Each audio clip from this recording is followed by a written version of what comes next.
Oklahoma at 6.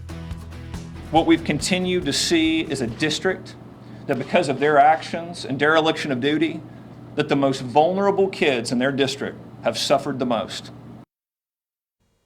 Thank you for joining me this evening. I'm Karen Larson. Naomi has the night off. Now, first at 6, in just the past hour, State Superintendent Ryan Walters calling out Tulsa Public Schools and the district leadership, promising action will be taken to make improvements. This, as a group of Tulsans, is holding a rally with the message of protecting their district from state takeover.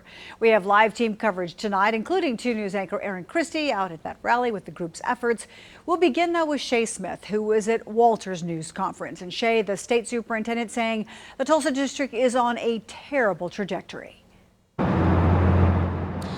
Karen, that's right. Now, State Superintendent Ryan Walters just spoke to the media only a few minutes ago about Tulsa Public Schools and its accreditation status. Now, Superintendent Walters called out Dr. Gist, saying that there needs to be new leadership in the school district. He also says, as you said, Karen, that TPS is on a terrible trajectory. Now, he also focused on 3 key things today. In today's meeting, this is what he had to say. In the last 7 years, we've continued to see failed leadership from Superintendent Gist here in Tulsa.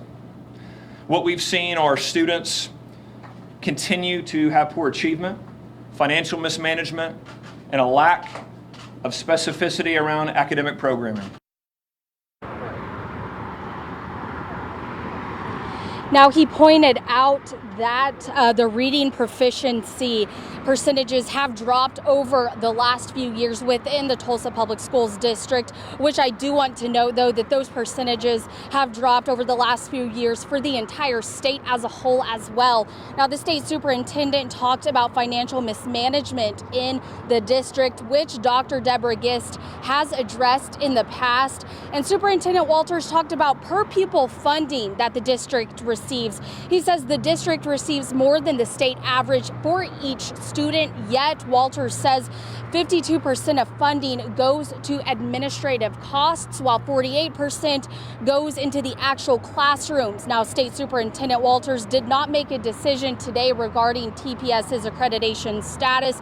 He says they are still looking over everything, and in the meantime, asking Tulsa Public Schools to make improvements as he does. But he is adamant during this meeting today about saying that there should be a new superintendent and new leadership within Tulsa Public Schools districts. Now, we'll be speaking to Dr. Gist in about an hour, and we'll be sure to get her response.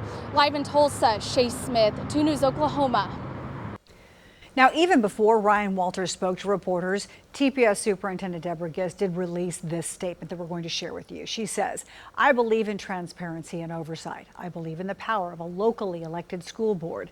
I also believe that a single late accreditation report and an isolated self-reported embezzlement incident should not cause the Tulsa Public Schools Board of Education to lose local control over the future of our school district.